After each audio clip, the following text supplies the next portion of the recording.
President Barry Jagdeo has called for a reform of the United Nations to address the current challenges facing the developing world. The Commonwealth Ministerial Group on Guyana calls for the urgent replacement of a UN good officer for the border dispute between Guyana and Venezuela. And representatives from Gaisuco and Gawu submit their reports to the Arbitration Tribunal early today for review. So details of these and other stories, business news, and of course the latest sporting action in the diamond, mineral water, and NCN sport news and more. But first, these messages. Good evening, I'm Delicia Fletcher. And I'm Paul Moore. With this edition of the 6 o'clock news for today, Wednesday, September 24, 2008. Here's what's happening, Paul. Thanks, Delicia. Agriculture Minister Robert Persaud will present a paper on Guyana's response to the global food price challenges and outlook for the Caribbean region. The conference will witness the participation of international experts in agriculture, food nutrition, policy and development to discuss a framework for long-term solutions to declining world food stocks and rising food prices. Guyana, China and India have been selected as countries for a review of their response to the global food price challenges. The event will provide one of the first opportunities for organizations and individuals to share their expertise in varying ways. The Commonwealth Secretariat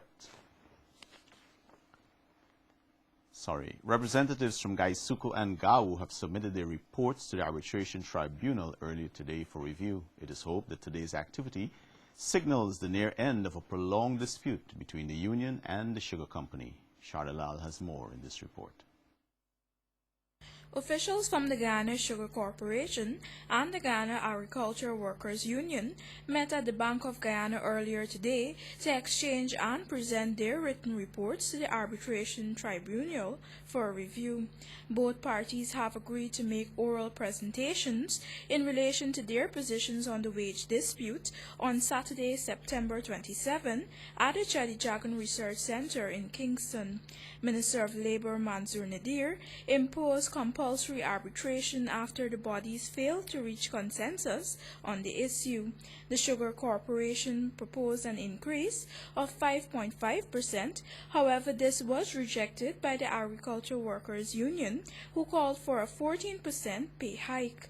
The union said Gaisuco's proposal was unacceptable since it would do very little to increase the workers' purchasing power. This dispute led workers to take industrial action earlier in the month, resulting in significant revenue loss as a result of the company's failure to meet its export target for the EU market. The workers have since returned to work. However, both parties are waiting for the matter to be resolved. Chairman of the Arbitration Tribunal, Dr. Gobind Ganga, says he is hoping that his team can submit an official report to the Labor Minister by mid-November.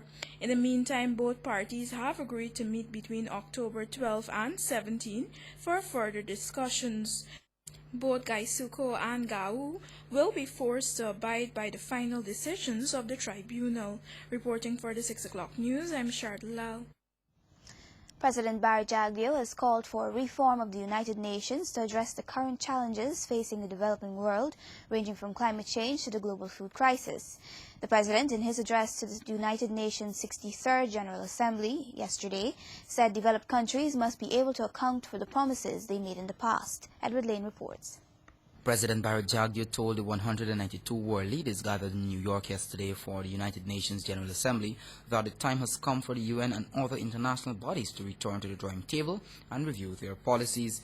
The Guyanese leader charged the world leaders not to conduct their debates in the usual rhetoric manner, but to let their promises become well-known actions for which history will judge them.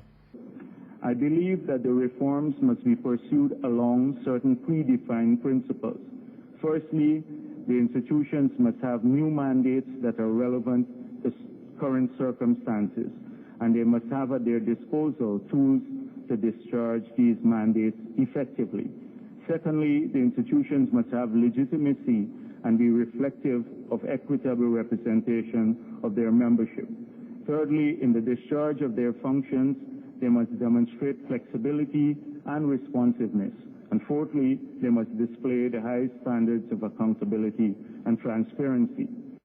The Guyanese leader, focusing on the global food crisis, took his CARICOM call for increased agricultural productivity, which he says is seen as the only solution to stem the rising tide of poverty in the world.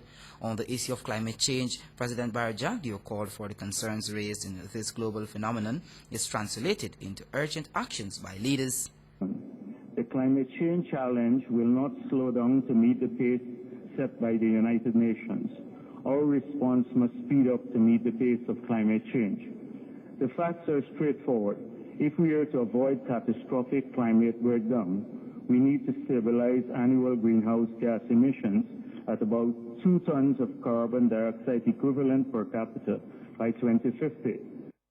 Meanwhile, UN Secretary General Ban Ki-moon in his earlier presentation said the global financial crisis endangers all activities of the United Nations, ranging from finance for development, social spending, to the Millennium Development Goals. If ever there were a call to collective action, a call for global leadership, it is now. Also sending some strong words to the world leaders was France's President Nicolas Sarkozy, who called for the establishment of a global financial summit before year-end. Sarkozy said it was time to reform the major global financial institutions to reflect changing conditions and not the world as it was many decades ago. He added that the UN Security Council and the G8 bloc of industrialized nations must be enlarged.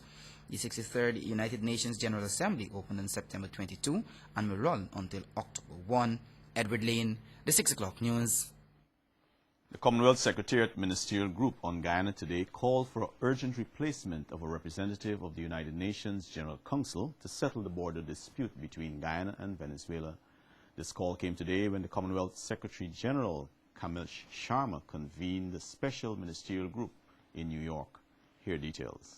The group reaffirmed their support for the maintenance and safeguarding of Guyana's territorial integrity and sovereignty and its right to develop its resources in the entirety of its territory. Meanwhile, President Barry Jagdeo has called for the reform of the World Bank, IMF and UN during today's meeting of the Commonwealth Heads of Government in New York. The Guyanese leader also lobbied his position for compensation to be given to countries with standing forests, which he cited as a critical element to combat the effects of climate change. President Jagdeo during the meeting explained his position regarding a reform of the world bodies, noting that they were designed for the 1950s. These and other concerns were highlighted before departing for the United States last week.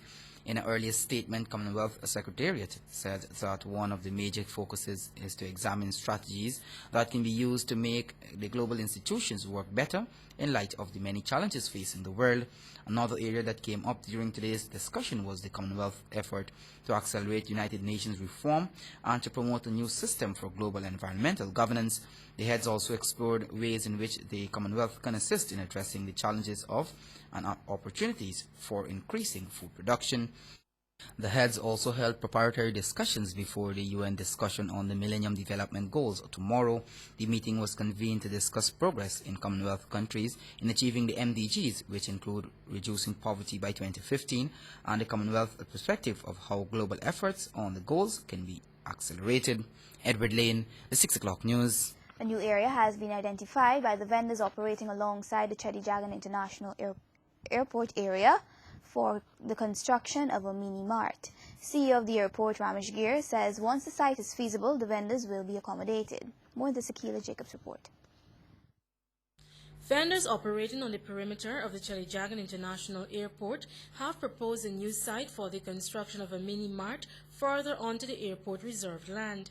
A few of the vendors met with Transport and Hydraulics Minister Robeson Ben and CEO of CGIA Ramesh Gir earlier today to discuss plans and a new estimate for the land and a standard design.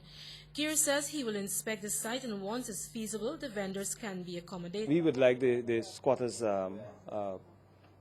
the shop owners to be relocated as soon as possible. And I will put all my resources to work with them to have an area identified and for us to agree on the structure that is going to be built.